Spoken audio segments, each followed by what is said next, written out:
大家好，我是陈明飞啊。这2年主要在外地念书，跟老家家人朋友聊天，主要靠发微信。但我发现微信这个软件其实很容易让我变得敷衍，就是朋友转我视频，我肯定不看，哪怕我本来就在看视频，我只会先等1个小时，然后说哈哈哈哈哈。他说这是我偶像进监狱了，但他发的是语音，我也懒得听。我说笑死。线上有点敷衍，线下也不是很擅长社交。大学有空去讲一讲脱口秀。大一那年省吃俭用攒了1500块钱，瞒着家里去成都打了一场比赛。朋友们，这是场豪赌，因为如果赢了，我就能用奖金买机票回上海。比赛结果怎么说呢？上海30个小时绿皮硬座也能回。我上车的时候其实感觉还好，因为我觉得现代人只要有手机玩，熬30个小时不是问题。上车之后才发现，这辆车有座但没有插座。说实话，我宁愿它只有插座。手机没电之后，我才意识到平时坐高铁还是有点太矫情了。有人外放视频，我就心想这个声音怎么这么大？但那天，我说这个声音我怎么听不清呢？我发现我其实挺喜欢跟人一起看视频的，烂片我也看。我感觉烂片可能就适合在绿皮放，无聊的人看无聊的片儿。上海堡垒只在绿皮，豆瓣至少9.9。绿皮书能拿奥斯卡，就是因为叫绿皮。我觉得人可能就是在这种环境里才容易看东西感到开心，觉得好玩。我现在特别理解录节目为什么要做得紧，还要收手机，以为自己踏上了通往快乐的列车，殊不知这是一班绿皮儿。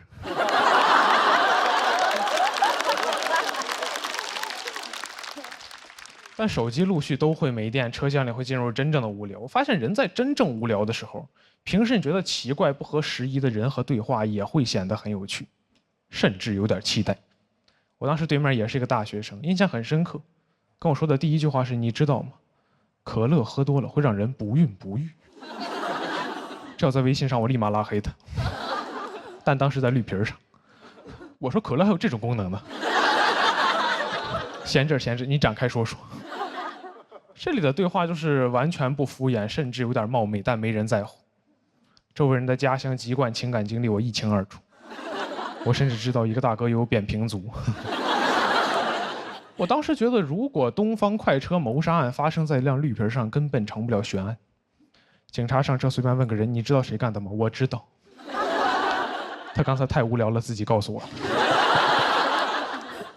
在这里聊天，只要足够久，你总会说几句平时不好意思说的真心话。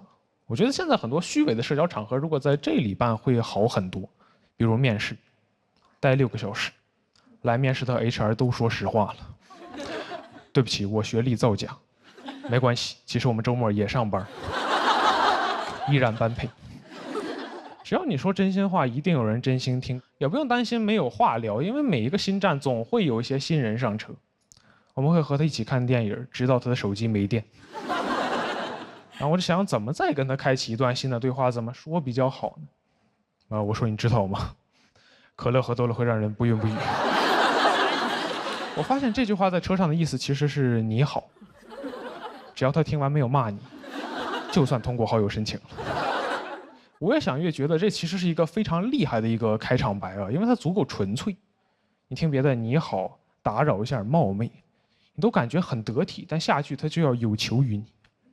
而你知道吗？可乐喝多了会让人不孕不育，一听就知道，他都没打算见你第2回，纯聊天。就这样一直做到终点。我说要不加个微信吧，也算最了解彼此的人了。到家之后给他发了一个视频，他说哈哈哈哈哈，然后再也没有联系。我有一个也不是很擅长社交的朋友，听了这段经历还挺高兴的。大2那年回老家，他也做了一班绿皮。上车之后就给我发了张照片，说陈明飞你个大傻帽，你看这是什么？我点开一看，我说插座。这种脏东西是怎么出现在绿皮上的？上网查了一下，说2024年开始陆续开始给这种绿皮车加装插座了。我说那以后烂片谁来看？可乐的秘密也要失传了。其实我知道加装插座还是为了提高我们的用户体验，让我们更快乐，但还是有点遗憾，就失去了一个社交的世外桃源。谢谢大家，我是陈明飞啊。大家好，我是陈明飞啊。我现在是一个在校的大学生啊，住在学校的8人寝室里面。我们学校为了提升我们这个寝室的住宿质量呢，就把它划分成了4个小隔间，所以我们宿舍现在既有8人间的拥挤，还有2人间的冷漠。整个宿舍是一种相看两两厌的感觉，真的很冷漠。我们那个301家人群里从来没有人说话，只有群收款。关键也不告诉我为什么收款，也没有人去问。我这想哪天我要缺钱了，完全没有互帮互助，1人1个垃圾桶。30几平的房子里面8个垃圾桶，我在上海一条街上都最多见到2。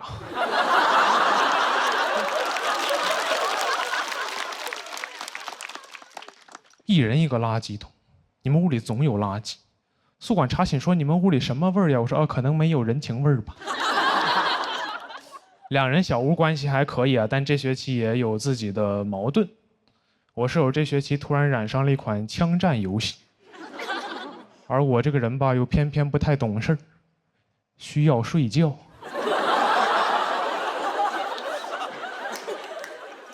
有一次我实在扛不住了，我说哥们儿，我有点神经衰弱了，能不能先让我睡1个小时，睡醒你再接着玩？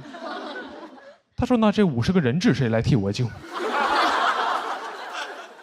我感觉他的脑回路跟我们宿舍的垃圾桶一样，有8个。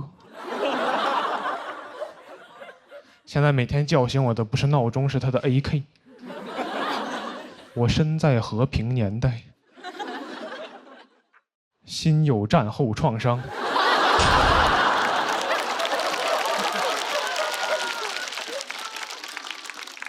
也试过戴耳塞，发现没有什么用，因为打枪战的人他不光声音大，他的语言体系还非常的单一。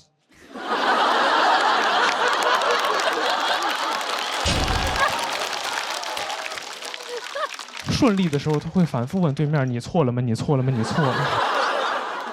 不顺的时候他会说哥们儿我错了我错了我错了。耳塞会吸收70%的音量，我躺在床上就感觉有人在跟我耳语。你错了吗？你错了吗？你错了吗？我错了我错了我错了。吾日3省吾身。宿舍有些冷漠和一些负面情绪，大家都想跟亲戚朋友骂一骂舍友，我觉得能理解。但我是一个北京人，我只会普通话。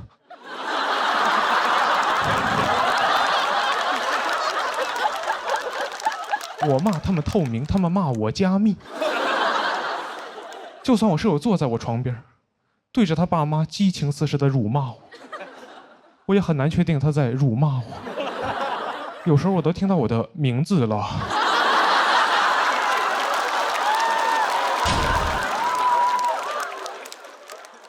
到我这儿就完全不一样，有时候我都没有辱骂我的舍友，我就给老家朋友打了个电话，一不小心没戴耳机，开的外放。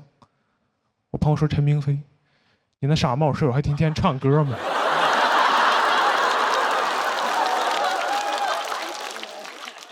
我说我舍友唱歌不傻帽。后来时常会反思宿舍关系怎么处得这么差。我记得我小时候还是一个很外向，跟谁都很自来熟的一个孩子。我记得小学那会儿，老师为了阻止我上课说话，会专门把我们班最不爱说话的同学全放在我周围。朋友们，没有不爱说话的人，他们只是没有遇到对的人。每天都很开心，老师就很不开心。老师就会说：“陈明飞，你们几个要是再说话，就都给我出去站着。”朋友们，一个人出去站着叫罚站，一群人出去站着那就提前下课了。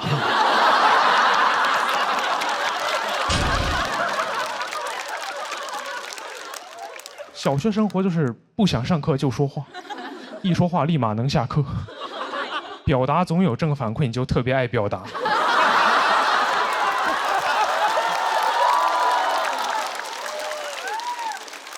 那是怎么到现在这个程度了呢？因为表达不可能总有正反馈。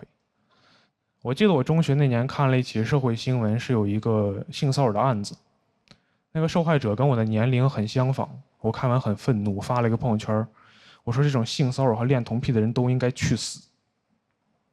当时同学也不转发支持，纷纷用同情的眼神看着我。我当时有一点尴尬，但我觉得值得。我觉得我们就应该为了这种东西勇敢的、正义的去表达，就应该这样。很多网友也是这么想的。经过我们2个月坚持不懈的努力，这个案子终于辟谣了。警察说这个案子是一起仙人跳。当时那个心情就格外的复杂，因为首先我们能承认，能被仙人跳的人他肯定不是什么好东西。但你也不得不承认，确实冤枉坏人了。那是表达欲第一次受挫，你感觉你以为你是帮助了一个人勇敢的发声，最后发现其实你被这个人当枪使了，那种感觉很不好。这就很像赵云7进7出救出了阿斗，然后刘备告诉他这其实是曹丕。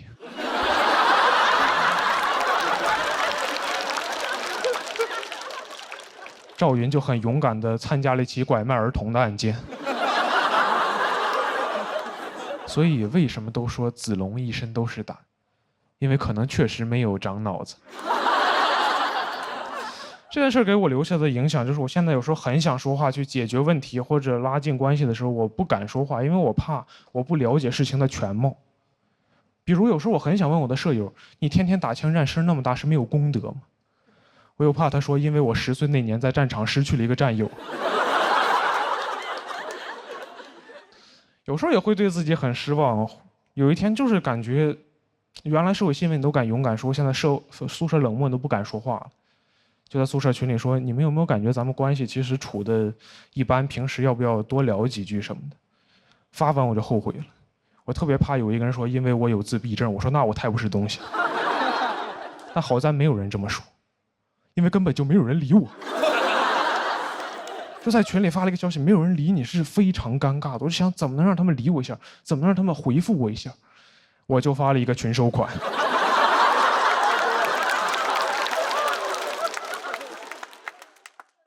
然后再也没有尝试过沟通。我现在依然相信没有不爱说话的人，但会有很多对表达失望、不愿意再表达的人。在一次次辟谣里面，我们就真的慢慢分不清那50个人质是真是假。所以有时候也请宽恕身边的沉默，或许我们也曾是最爱说话的人。谢谢大家，我是陈明飞。大家好，我是陈明飞啊。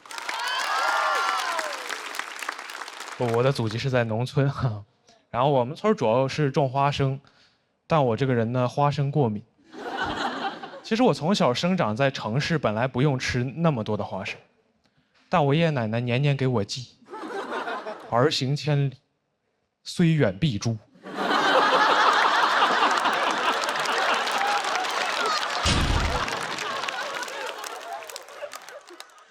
他们寄了，我也寄了。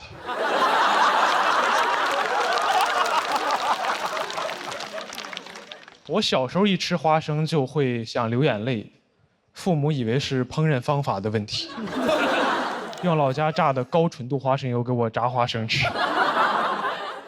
在父母的精心呵护下，自幼体弱多病。家里就鼓励我没事的时候多运动。但过敏症状是这样的，它的症状会随着体内血液循环速度的加快而逐渐抬高，所以我越运动身体就越差。身体变差，家里就让我多运动。后来跑着跑着，我说妈，我好像看见我太爷爷了。我妈说心脏不好，咱就多吃点花生呗。高一那年终于扛不住，第一次休克了。当时是在放学踢足球，第一次休克，不知道身体这些变化意味着什么，但知道不对，想赶紧背包回家。走到学校门口麦当劳，扛不住倒在地上。路人一看，汉堡中毒了。洋垃圾毒害中国人。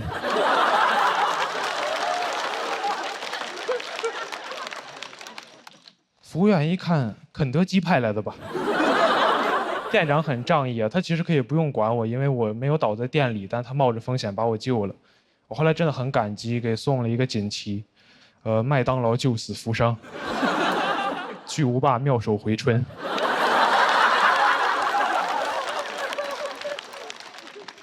然后就把我拉到了医院，打了激素，抽了血，做了检测。医生说你是花生过敏，最好不要吃，吃了饭后1个小时千万别运动。我当时听着如此精准的作案手法，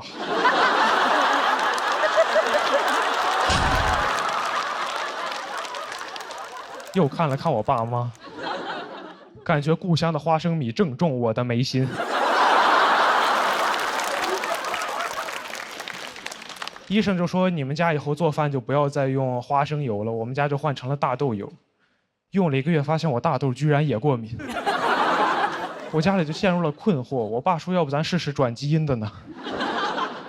我说是要转我的基因吗？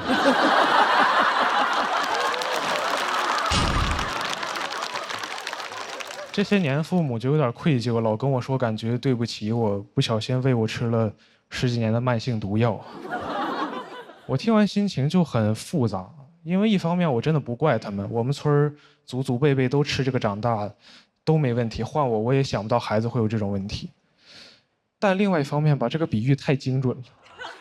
我爸是一个山东人，我妈是一个河北人，我查了一下，跟潘金莲、西门庆是一样的配置。总有一个人在提供毒药，一个人在负责熬制，就为了送走家里的大郎。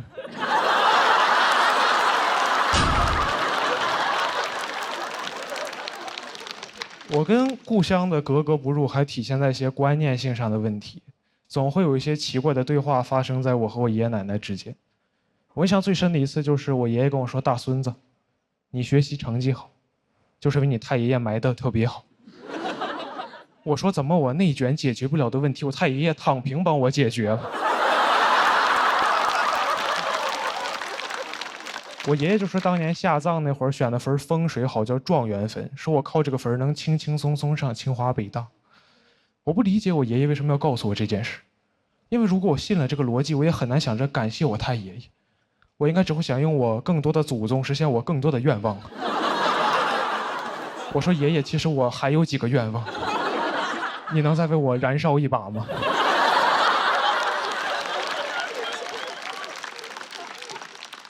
我发自内心是不信宿命论的，但我发现真到考试的时候，又很难克制自己对这个坟的喜爱之情。他至少让我进考场的时候有一种莫名的自信。我同学问陈明飞：“你今天怎么这么自信？”我说：“因为哥们儿，下面有人。你10年寒窗，哪比得上我几代人默默无言的沉淀？”他说：“这么狂，你是给人塞钱了吗？”我说：“哥们儿，钱多了烧的呀。”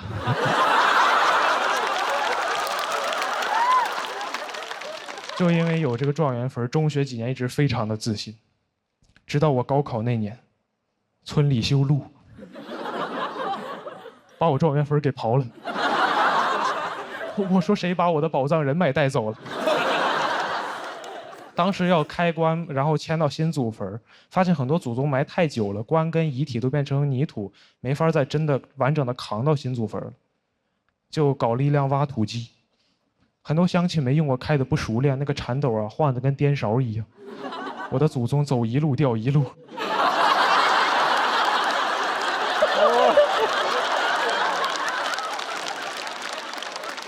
那年我的一模二模高考成绩啊，也走一路掉一路。后来高考分出来，差了1分，没有考上清北啊，但是我知足了。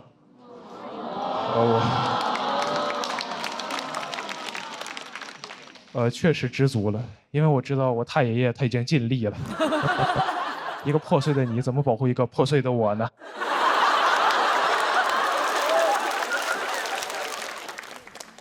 但我觉得如果能重来啊，我会跟着那个挖土机，他一边抖我一边说岁岁平安，岁岁平安。拿个扫把收集我的清北碎片。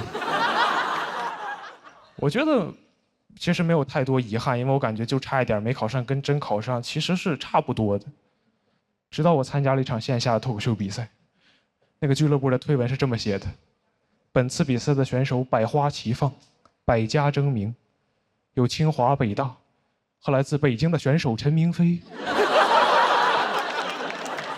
我说好像不太一样啊。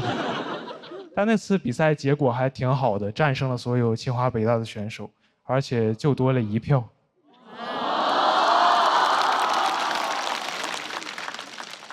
我当时看着那1票，我说是你吗？但太爷爷，你帮错比赛了呀！谢谢大家，我是陈明飞。大家好，我是陈明飞啊。我现在是一个大学生啊，今年大2。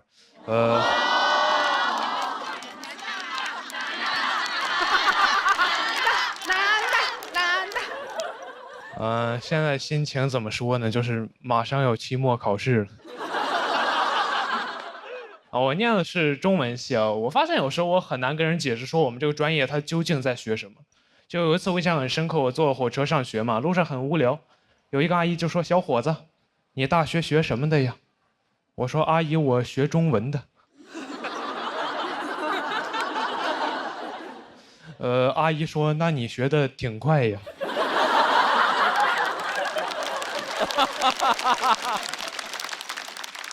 我说：“阿姨，我是中国人啊。”我在我们专业，说实话待的没有说特别适应啊，因为我们专业是一个就是女生比较多、男生比较少的一个专业。我记得有一次我参加学校举行那种跳长绳比赛，进了我们队的微信群，发现就好像只有我一个男生。那天体委在群里说的是老婆们集合了。我说这儿还有一个人类呢。体委可能没反应过来啊，说别人都没意见，怎么就你有意见？但后来那天活动现场，他发现确实是有一个男生啊，所以那天我们夺冠之后，他发的朋友圈里就表现了对我的尊重。他说我和老婆们和陈明飞取得了冠军。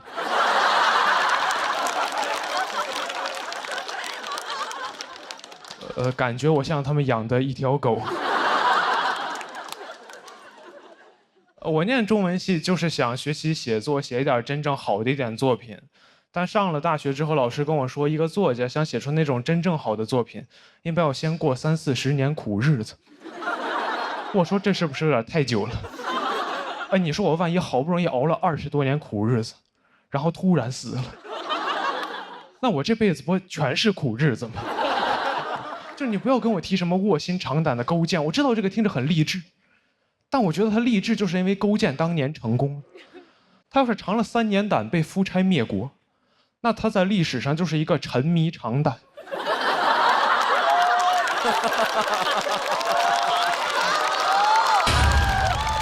导致亡国的变态了。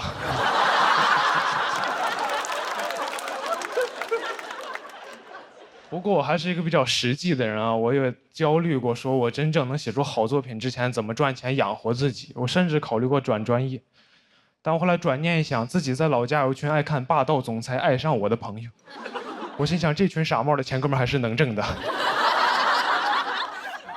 一个作家这么一个几千年的行业，它能有什么问题呢？然后我大2那年呢 ，AI 会写小说了。我当时的感觉就像，我感觉自己像那种晚清刚进宫的太监，一个阉人。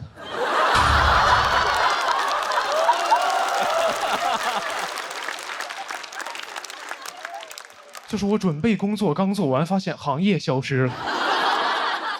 我当时感觉自己被时代所欺骗了，因为我印象很深刻，我报志愿那会儿，全网都在告诉我，文艺就是人类面对 AI 的最后一道防线。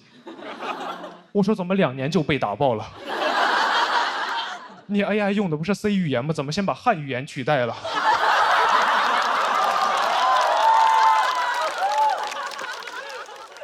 你这个 C 该不会是 Chinese 的意思吧？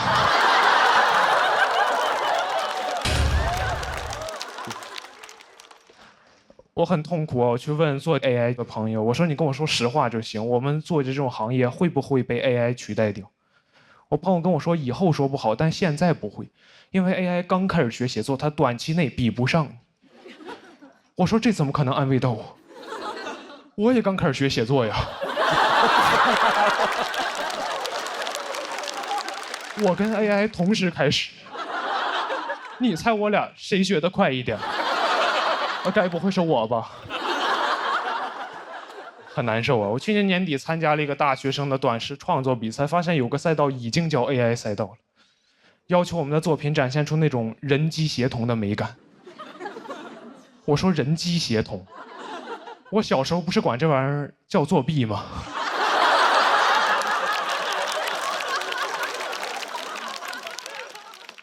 我记得我小学那会儿看着有同学考试那会儿拿手机搜题，人机协同，轻轻松松拿高分。我辛辛苦苦做半天拿个中等的成绩，我都安慰自己，我说陈明飞没事，你现在累了一点，但你培养了能力，长大你比他们强。长大发现人机协同才是真正的能力，就感觉像另外一个版本的卧薪尝胆，就是勾践尝了3年胆，发现夫差让别人消灭了。人轻松了，苦白吃了，在历史上还是一个沉迷尝胆的变态。我当时就感觉相信了很多年的道德信仰就是崩塌了。我去听了我们学校一个 AI 应用伦理的讲座，那个讲座上老师就明确说了，你用 AI 帮你写小说、写文章、发杂志肯定是不对的。我说哦，至少还可以，至少象牙塔还支撑着我原来的道德观念。那天有一个提问环节，有个学生问老师：“我确实没有用 AI， 但很多周围同学都在用 AI， 我不用，我不就比不过他们吗？”我心想，老师这个人一直太不坚定了，你赶紧说他骂他，点醒他。老师说：“咱们先把后面的摄像机关一下。”老师跟大家分享一点真东西呀。老师说，这个 AI 刚开始发展没几年，很多相关规定都很灰色，所以老师觉得吧，只要没人管，你就随便用。我说什么？我拿你当教父，你跟我玩碟中谍？哎，那我刚刚辛辛苦苦那1个小时听的是什么东西呀？是用来解锁正文的广告吗？我那天明白了一个道理啊，我感觉就是伦理道德这个东西啊，它就很像摄像机，它能约束人性的丑恶，但也能关。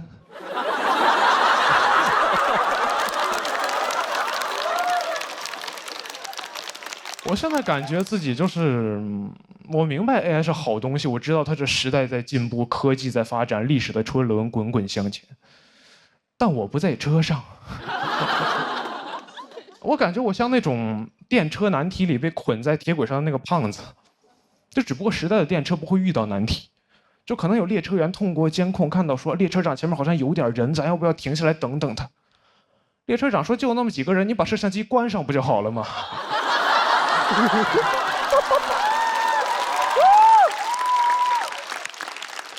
就看着那个车越开越近，我旁边的朋友就会问陈明飞：“咱们现在怎么办？”我说：“我自横刀向天笑，去留肝胆两昆仑。”他说：“那我先上车了。”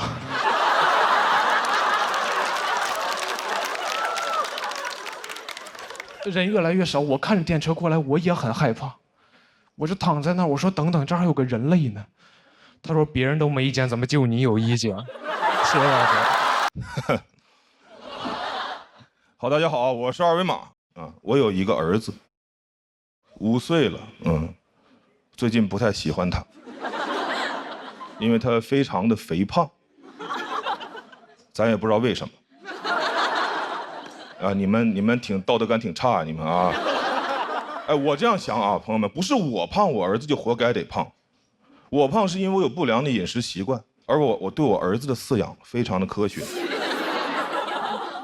他上幼儿园之后就住在我妈家，周一早上起来，我妈给他做好了早饭，他吃完了早饭送去了幼儿园，我就知道了这个人呢得吃早饭。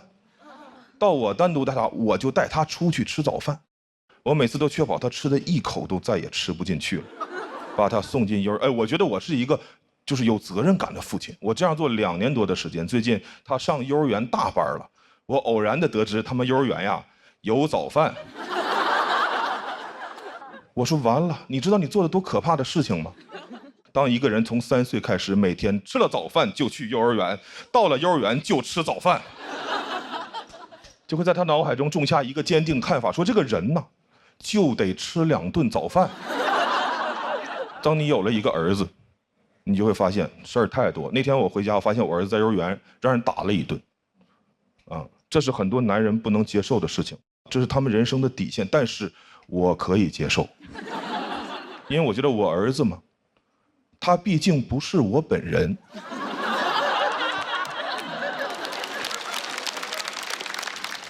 别人打我本人，那是我不能接受的事情。但打我的儿子，对我来说只不过是一个令我难以接受的事情。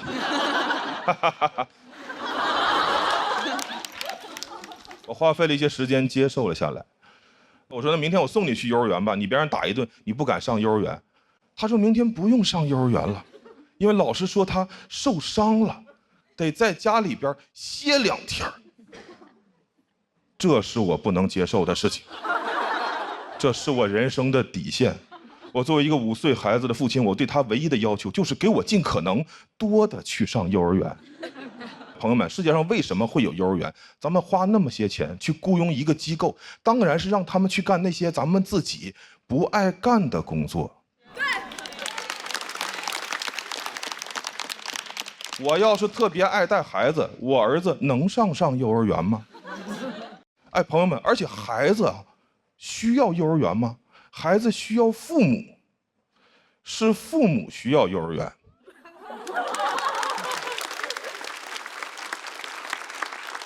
现在幼儿园太膨胀了，没事就给你打电话，来个电话说冯先生，您儿子在我们幼儿园有点流鼻涕了。我说那回家就不流了呀。哎，我想不通啊，幼儿园为什么会觉得我就急需一个流鼻涕的孩子呢？我要是能选择，我会让我儿子把他一辈子的鼻涕都给我留在幼儿园。晚上回家的时候，还给我一个鼻腔干燥的儿子。在其他的消费活动中，商户是不敢对咱们如此无礼的。我送一件衣服去干洗，他不可能洗吧给我打电话说冯先生，您这个衣服洗呀丢颗扣子，你快拿回去吧，再洗就没有扣子了啊。不可能，他得把我的扣子找到缝回衣服上，洗好了我拿家来，这是他们收的钱应该提供的服务。幼儿园也是一样，我理想中的情况是幼儿园给我打电话说冯先生，您儿子在我们幼儿园有点流鼻涕了。我说好，那如果我儿子下午的时候止住了鼻涕，他晚上就能回家。如果他下午没有止住，您就得给我一直带。幼儿园那边的麻爪的说什么？您儿子流鼻涕流得很严重，我说我送去时候可不流啊。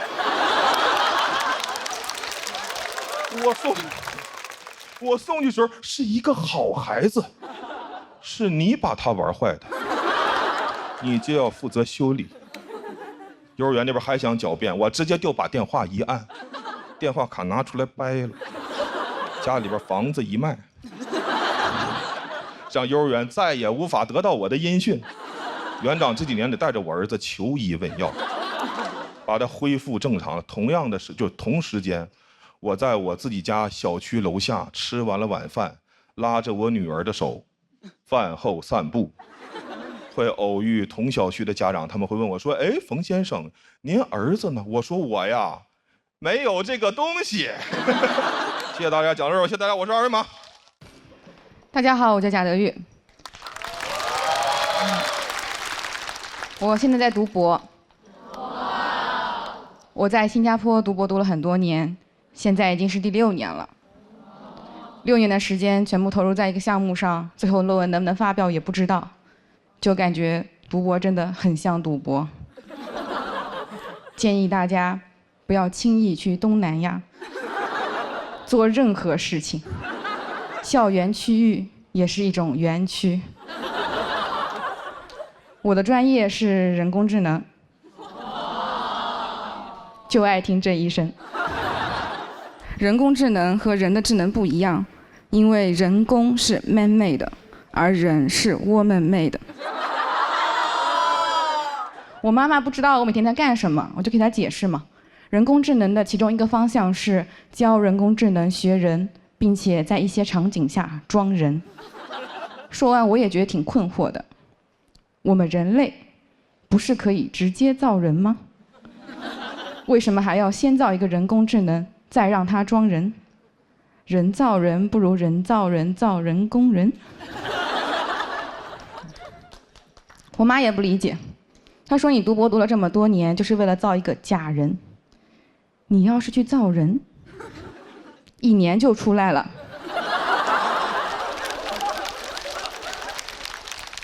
现在小孩都会打酱油了，6年，你都能造6个了。我说妈，咱家应该也不需要这么多酱油吧？而且生产人性价比确实有点低，养孩子6岁就打个酱油，养人工智能就不一样了。DeepSeek 1岁就能做逻辑推理，语数科技的机器人3岁就能上春晚，人工智能从出生那一刻起就可以为我打工赚钱了。反正也没有未成年人工智能保护法。我觉得我的想法这么奇怪，主要的责任在于我妈。用人工智能的话来说，就是我的开发者。有人说我爸也有责任，我爸他只是提供了一点训练数据，而且他的训练数据里面还有许多脏数据。他一次提供几千万条、几百万条，有用的就1条。我们有一门课教人工智能，在这个课上，老师用人工智能布置作业，学生用人工智能写作业。老师知道之后，又开发了一个新的人工智能，检查学生的作业是不是人工智能代写的。那这个过程中，人类发挥了什么作用？人类卷死了2个人工智能，人工智能都懵了。你们人类究竟为什么这么卷啊？他们硅基生物哪懂我们碳基生物啊？我们碳基生物 DNA 就是卷的，双螺旋结构。好在人工智能也不总是智能。那天我问 ChatGPT，1/3加1/5等于几？他说1/8。仔细一想，倒也正常，毕竟 ChatGPT 是美国人发明的。后来我也去问了 DeepSeek， 他每次都能答对。相比于 ChatGPT，DeepSeek 训练过程中多了一个强化学习的环节，就是让他去刷题，做对了加分，做错了扣分，他就学得很好。真是棍棒底下出 AI 呀！妥妥的东亚式 AI。虽然没有问过，但我感觉 DeepSeek 配得感应该不高吧。也不知道 ChatGPT 回家会不会挨骂呀？看看别人家的 AI， 再看看你，你现在不好好学习，以后怎么进爱奇艺这样的大公司啊？我把这个内容发给 DeepSeek， 问他建议，他说知识点太多，笑点太少。我说我相信喜单的观众，他说呵呵，还是你们人类会做人啊。我说那你来加点笑点吧，他就在我的文本中添加了一对括号，括号此处全场爆发了雷鸣般的掌声。谢谢大家，我是贾德玉。大家好，我是史岩我们家有一个小孩，就只有一个小孩。我跟我老公都是独生子女我们是有独生子女光荣证的人。就是我们要这个孩子的时候吧，当时就以为独生子女这个事儿必须得传承下去，所以当时要完这个孩子，直接就给他也办了一个独生子女光荣证然后做了一个节育手术，带了一个小环儿。跟大家解释一下，是节育，不是绝育不是小猫小狗那个就是全切了嘛，他那没了我这个还保留了我的花花肠子好像这个世界上就是很神圣的事儿，一般来说都用一个小环代替。你看你结婚的时候戴个钻戒是吧？就是一生只能爱一个人。然后你戴上这个小环之后呢，就是一生只能生一个人。但是戴之前我确实是非常害怕，因为你不知道它是怎么操作的嘛。但是戴完之后，明显感觉自己有点不一样了。当时我从那个手术室往外走的时候，我突然发现我不再需要为这个事儿负责任了，好像突然拥有了一些男生的权利。你甚至可以用这个东西反制他。将来有一天他问我，他说怎么怀孕了呢？我也可以跟他说，我说不能啊，不能是我的呀，我带了。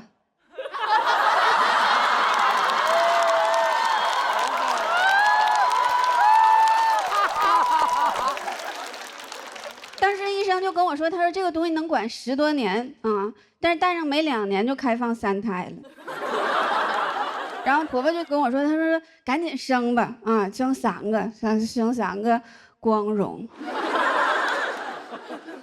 我说妈，这把能定下来不啊？上把我都熬印了。